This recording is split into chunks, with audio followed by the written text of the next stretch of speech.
Hey there, welcome back to my channel. Today I'm sharing with you why I quit my management consulting job to start my own business. I actually went into consulting knowing I wanted to start my business at one point. So I'll share with you whether it was worth it. If you also went into consulting or other, prestigious jobs knowing you'll start something on your own, I'll share with you what this entrepreneurship journey has been like and whether this exit strategy was a good one coming from consulting. So if you're interested, please stay tuned and keep on watching. The first reason for leaving consulting is actually a controversial one, which is I'm not getting the skills and experiences at the speed I want them. People say I'm crazy. You get exposure to so much in such a short time frame. The learning curve is so steep and you get to work with such amazing companies and great minds. Yes, I absolutely agree. But I would argue that as an entrepreneur, you need three things. One is being able to create a product, a service that actually delivers value. And that means you need to identify the problem and the solution. Something that not a lot of people talk about, actually identifying the problem. Then you need to be able to sell it. And that, again, a lot of people try to avoid by doing a lot of marketing. But either way, you need to communicate what you bring to the table, what values you deliver, and how you match the needs of the client. And then once you have all that in place, you need to actually deliver that result and being able to communicate that to the client in a way that actually gives them the most out of your solution. But the way the consulting hierarchy is set up is that as an associate analyst, you work within very clearly defined boundaries. The problem is identified. The solution is at least created in the form of a hypothesis. So all you need to do is analyze and test the hypothesis to see how it can evolve over time. Of course, you need to use your brain. Of course, these are very important skills, but you don't get exposure to identifying the problem, identifying the solution, communicating that with the client. Then maybe 5 years plus or minus, you get to the consultant manager level. And that's where you start to strategize a plan, the actual project, and identifying or at least taking the solution further to concrete hypotheses and directing the team with managing down and up. And then you get to communicate your findings and your team's findings internally and externally. So that's not until 5 years later. Then it's about at the partner principal level where you actually do sell. You talk to the clients, you find their needs, you find a way to effectively communicate what you're able to deliver to their needs and really negotiate the terms of the projects and seeing what you should advise on for free during the proposal stage, what you hold back, and how you actually get someone to buy. And that takes at least 10 years probably, plus or minus. So the idea is that as an entrepreneur, the skills you need are actually at the end of the spectrum, where it's the partner principal and at least in the middle management area. But because you start at the very bottom, it takes a very long time for you to get all the skills that you need. And of course, as with any organization, there is a promotional cycle that you can't skip. Now for me, actually, I was really lucky because I joined an office that was small enough so that actually they encouraged people to take on more. And so I was actually able to go to all of the client development meetings to see what the clients and our partners were talking about, how they negotiated at least some of it.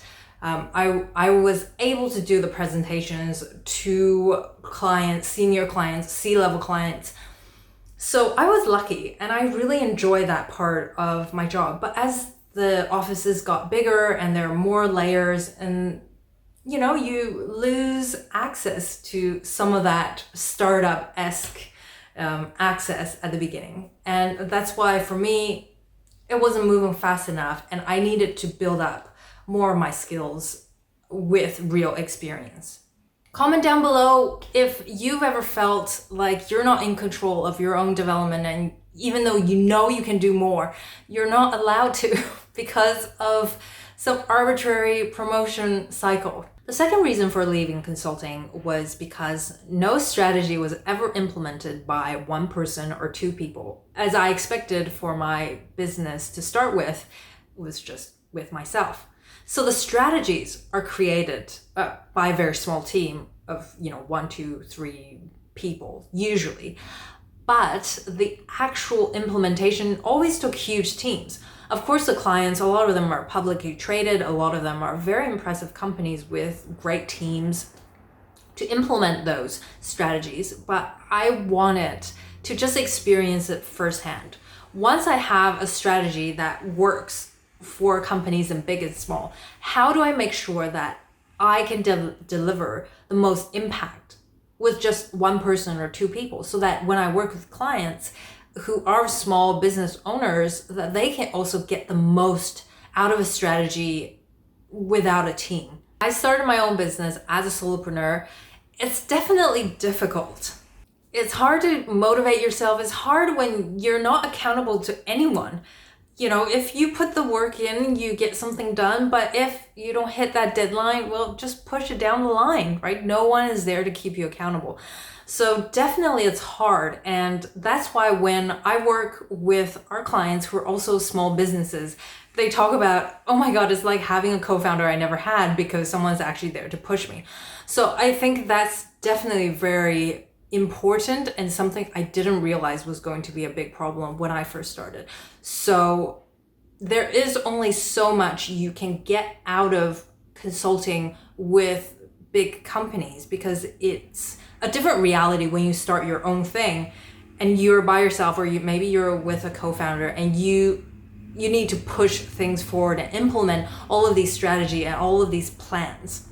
The third reason for leaving was because I had to ask myself, it's now or never. Are you willing to put in hard work and build someone else's empire, or are you ready to start putting in the hard work to build your own? Consulting is a great job.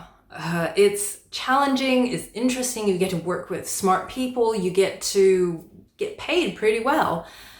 So it's a trap for sure. It's easier to stay than to leave. And so you just have to ask yourself, if you really came in here knowing that you want to start a business, do you believe in yourself enough to commit to growing outside of this comfortable bubble that is called management consulting? Of course, it's challenging and it's not easy, but it's definitely easier than knowing 80% of startups fail their first year. And I was definitely close, and it's a roller coaster to say the least. But it just came to a point of, because of the trajectory, you don't get the good stuff until you are more senior. I was ready to just go out there even when I wasn't ready. I just needed to try and get some hands-on experience and invest the time and the effort I have into myself and building something that grows with me instead of investing in someone else's empire, so to speak.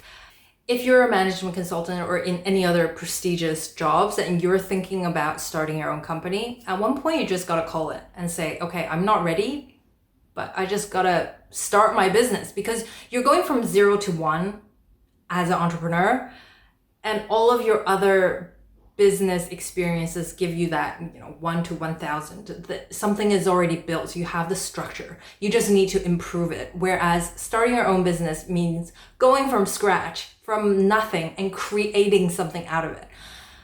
It's a completely different tool set. I think if you were to ask me today, I would say that probably having a sales job would actually prepare me for the entrepreneurship journey the best. I was lucky I was in law and we did a lot of this communication persuasion. So in a sense, I did have that training. But if not, I don't think what I learned in management consulting would have really helped me go from 0 to 1. What you need is action. But of course, everything I've learned, I'm applying in my business. So definitely it was a worthwhile experience, to say the least.